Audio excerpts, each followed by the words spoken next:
پکی عقید پنجابی جو صافہ کہتے ہیں، اسی میں نا میں نے کچھ ریت بھر لی کہ وہ دور سے دیکھے گی تو سمجھے گی کچھ لے کے آیا ہے، چلو جا کے اسے بتا دوں گا کہ آج پھر مزدوری نہیں ملی۔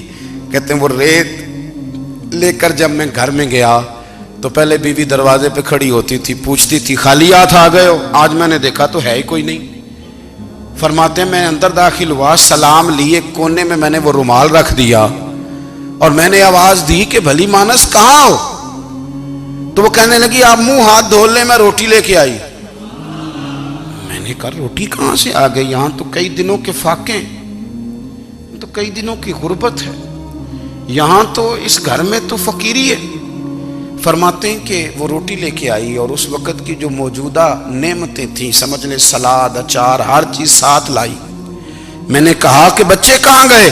کہنے لگی وہ کھانا کھا کے کھیلنے گئے، آپ کھانا کھا لیں آ جاتے۔ کھانا اس نے چن دیا۔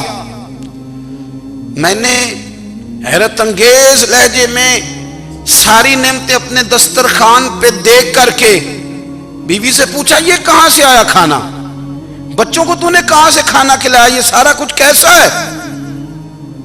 تو کہنے لگی پتہ نہیں آج آپ کس کریم کی مزدوری کرنے چلے گئے تھے، پتہ نہیں کس کریم کی، میرے گھر میں تو اتنی نعمتیں آئی ہیں کہ مجھ سے سنبھالی نہیں جا رہی، اتنا اناج ہے، اتنا گندم ہے، کس کریم کے دروازے آج چلے گئے تھے؟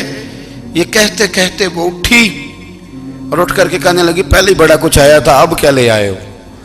اور جا کر کے نا اس نے وہ ریت والا رومال کھولا، کہنے لگے میں تو لے کے آیا تھا ریت، تو میرے رب نے اسے بھی سونے اور ہیرے بنا دیا تھا۔